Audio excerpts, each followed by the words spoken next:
Okay, let's go do a little meditation. I'm gonna bring you guys into my living room. Okay, let's go!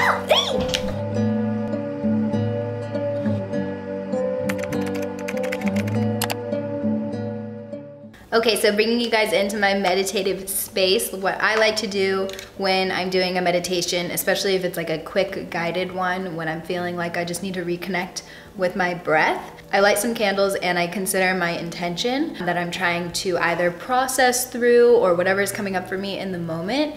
And I think about that when I'm lighting the candle, and then as they're burning behind me, I think about it throughout my meditation. So then when I come out of the meditation, I blow out the candles, so it's kind of like releasing those feelings or like whatever's coming up for me in that moment. Make sense? Okay. Okay, and as that burns behind me, if you guys wanted to see, these are the incense that I light. I literally got this whole thing from Whole Foods. I've had these for a really long time, and I just really like the scent. It's very generic. I have other incense for different things that are like stress related, love related, but that one's more of like a generic scent, at least in my opinion. So I like to do it when I'm feeling indifferent.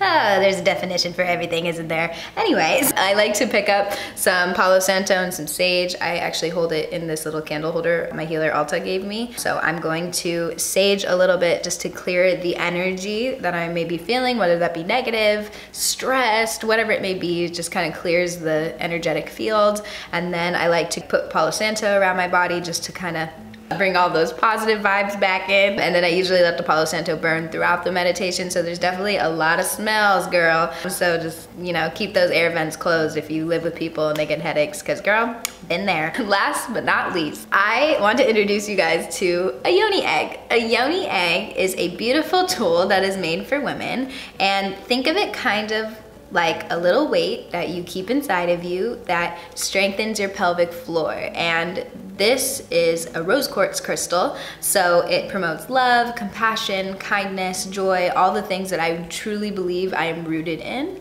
And I feel like it's done wonders to help me with cramps, making me feel more connected and rooted to my root chakra. And I think it's a really good thing to look into if you guys have heard of a yoni egg or have seen it around in the media, because it's definitely something that's become a little bit more popular. I've had a relationship with my yoni egg for about almost a year now, which is pretty crazy. And I can say that it has completely transformed my life. I hold a lot of trauma in my womb space, so I definitely feel like it helped me heal a lot of those numb areas and all of the things that I was suppressing and holding in that space. And I really think it's something that's so important to shed light on, because I don't think the woman's space, the kuka, the womb space, all of the things are taught to us enough. And it took me looking into it so I could get through like my own trauma to really connect with myself, because I always felt like disconnected from that area of my body. And it's not like something anybody ever was like, oh, this is what you need to do to strengthen your pelvic floor. Like, instead of popping Advil, why don't we just strengthen those muscles down there and get connected to those numb spaces and heal from within?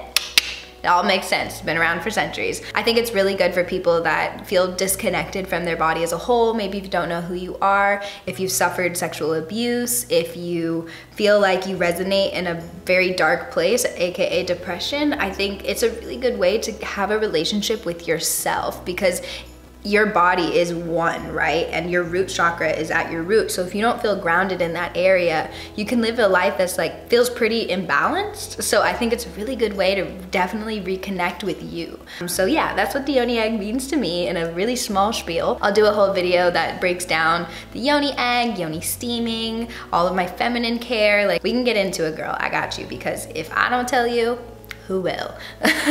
Maybe the internet or some other girl you look up on YouTube, but I think the way that I do it is special, so I definitely want to share it with you all. Anyway, back to meditation, because the incense is burning and we gotta diffuse my hair, and I'm really running behind right now. So anyway, we're gonna get into this meditation. I'm gonna pop in some AirPods and just go throughout my guided meditation. I love the author, Gabby Bernstein. She's also a motivational speaker. She has her own website, all of the things. She's absolutely incredible. I highly recommend checking out all of her books. Super Attractor is the one that is my favorite. So I'm gonna go ahead and do one of Gabby's guided meditations, because they're nice and quick. I love the sound of her voice, and she just makes me feel so centered. So I'm gonna go ahead and do that, setting my intention on motivation and bringing in all those good vibes. And you're gonna see me sage and do the Palo Santo and all the things. So girl, We're gonna switch over to voiceover or whatever music I put behind this so that I can have my moment. And if you wanna do this with me, this is going to be sped up, but I highly recommend it. Pop in a meditation, girl. I'm gonna leave a link to the ones that I use below so that you guys can see it. Anxiety relief meditation. Reconnect to your breath. That sounds nice. And it's only 4 minutes. We're gonna do 2. Okay, starting here.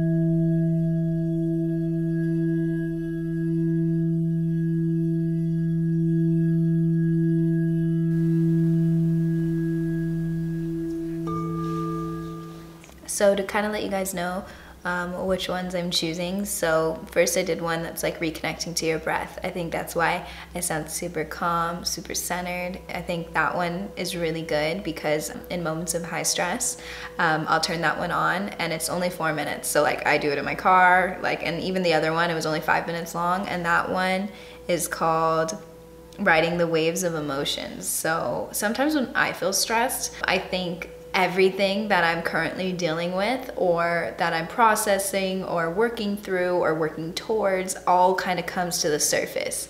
And my mind is super fast. I would kind of explain it similar to like subway stations. So imagine a subway, it goes really, really fast and then it stops at a station, right? That's kind of how my mind works. So I will either choose to stop at a station or just pass them all up, but fully seeing the name of the exit. So that's kind of how I would explain my moments of stress. It just feels like all my thoughts are just like running, running, running. And it's hard to bring that subway back down to like a steady point, so it has the ability to stop at some of the stations.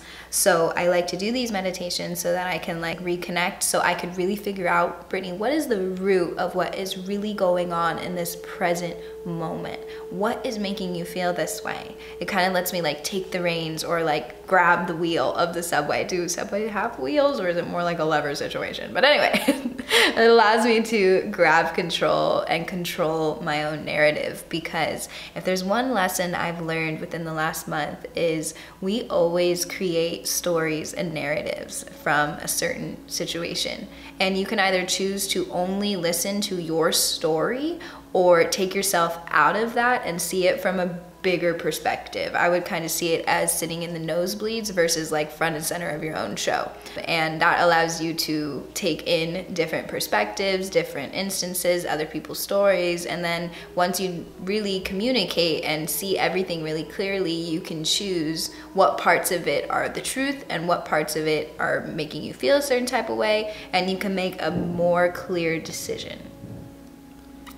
Anyway, because those were both like really stabilizing, I think in this moment something I'm struggling with is appreciating myself. I think sometimes I get so wrapped up in all of the things that I want to accomplish, and I really just don't give myself enough love and appreciation of everything I've really done, like by myself. Or just, it could even be as simple as, you know, like I was feeling really sad today, but you know, I did my laundry. Or it could be from a bigger point of view. It could be, you know, like I'm not feeling really good in this present moment, but Brittany, in all of the things that I've accomplished, you know, you're still doing big things. And I always have to do like an appreciation meditation after kind of getting stabilized so that I can just really like connect with me. Because I think oftentimes in life we look for appreciation and fulfillment in others when it can actually just be your own conscious choice to sit down with you, whether you need to do it yourself or have a guided meditation through it, and just really speak to yourself kindly and pour back into your cup. Because the only one that has the power to make you feel better is you. It's your mind. So really grab control of it in a healthy way so that you can connect and nourish your relationships better. With that being said, let's get into this appreciation meditation. Yep, let's do it.